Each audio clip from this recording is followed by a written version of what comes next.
بسم اللہ الرحمن الرحیم۔ السلام علیکم ناظرین، اسلامی تاریخ اور سیرت میں بہت سی ایسی کہانیاں موجود ہیں جو ایمان، صبر، استقامت اور اللہ پر توکل کی عظیم مثالیں پیش کرتی ہیں۔ یہ کہانیاں نہ صرف دل کو سکون دیتی ہیں بلکہ زندگی کے مشکلات میں حوصلہ بھی بڑھاتی ہیں۔ آج میں آپ کو ایک ایسی کہانی سناؤں گی جو ہمیں زندگی میں اسلامی اصولوں کے مطابق آگے بڑھنے میں حوصلہ افزائی کرتی ہے۔ حضرت بلال حبشی کی زندگی کی کہانی، ایمان اور صبر کی عظیم مثال۔ حضرت بلال بن رباح ایک حبشی غلام تھے جن کا تعلق حبشہ سے تھا۔ ان کے والد کا نام رباح اور والدہ کا نام حمامہ تھا۔ وہ مکہ میں امیہ بن خلف کے غلام تھے۔ جب اسلام آیا تو حضرت بلال رضی اللہ عنہ سب سے پہلے ایمان لانے والوں میں سے تھے۔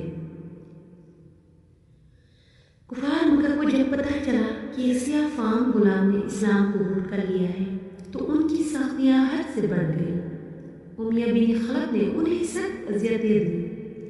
شدید گرمی میں مکے کی تپتی ریت پر لیٹا دیا جاتا، سینے پر باریک پتھر رکھ دیا جاتا تاکہ سانس لینا مشکل ہو جائے، گلے میں رسی ڈال کر گھسیٹا جاتا اور بچوں کے حوالے کر دیا جاتا جو انہیں گاڑیوں میں گھسیٹتے پھرتے۔ گرم ریت پر برہنہ کر کے ڈال دیا جاتا اور پتھر ڈال کر دباتے تاکہ وہ لا تو عزی کہہ کر اسلام چھوڑ دے، مگر حضرت بلال رضی اللہ تعالیٰ عنہ کا ایمان ڈگمگایا نہیں۔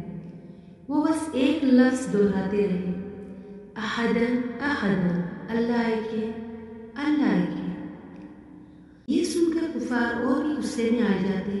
حضرت ابوبکر صدیق رضی اللہ عنہ نے ان کی یہ حالت دیکھی تو امیہ بن خلف سے کہا کہ میں تمہیں زیادہ قیمت دوں گا، مجھے بلال دے دو۔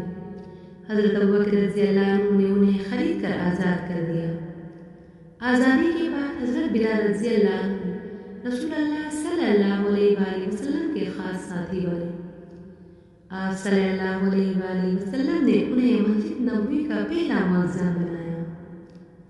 ان کی آواز اتنی خوبصورت تھی کہ آسمان تک گونجتی تھی۔ رسول اللہ صلی اللہ علیہ وآلہ وسلم کے وصال کے بعد حضرت بلال مدینہ میں رہنا برداشت نہ کر سکے، کیونکہ ہر جگہ آپ صلی اللہ علیہ وآلہ وسلم کی یاد آتی تھی۔ وہ شام دمشق چلے گئے۔ ایک بار حضرت عمر رضی اللہ عنہ شام گئے تو انہوں نے حضرت بلال رضی اللہ سے اصرار کیا کہ ایک بار اذان کہہ دے۔ حضرت بلال رضی اللہ عنہ نے کہا کہ میں اب اذان نہیں دیتا، مگر اصرار پر صبح اذان کہی، اللہ اکبر اشہد ان لا الہ الا اللہ۔ جب اشہد ان محمد رسول اللہ کہا تو پورا مدینہ رو پڑا۔ لوگوں کو یاد آیا کہ یہ وہی آواز ہے جو رسول اللہ صلی اللہ علیہ وآلہ وسلم کے زمانے میں سنائی دیتی تھی۔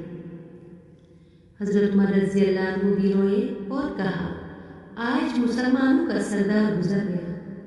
حضرت بلال رضی اللہ عنہ کی زندگی بتاتی ہے کہ ایمان کی طاقت سے غلام بھی جنت کا مستحق بن جاتا ہے۔ صبر اور استقامت سے اللہ کی راہ میں کوئی بھی مشکل ناممکن نہیں۔ جنتی شخص کی کہانی، عمل کی چھپی ہوئی برکت۔ ایک صحابی حضرت عبداللہ بن عمر روایت کرتے ہیں، کہتے ہیں کہ رسول اللہ صلی اللہ علیہ وآلہ وسلم نے فرمایا، ابھی تمہارے پاس سے ایک جنتی شخص گزرے گا۔ صحابہ نے دیکھا تو ایک انصاری صحابی تھے۔ وہ وضو کر کے داڑھی جاڑتے اور بائیں ہاتھ میں جوتے اٹھائے گزر رہے تھے۔ دوسرے دن بھی آپ صلی اللہ علیہ وآلہ وسلم نے یہی بشارت دی، وہی شخص گزرا۔ تیسرے دن بھی یہی ہوا۔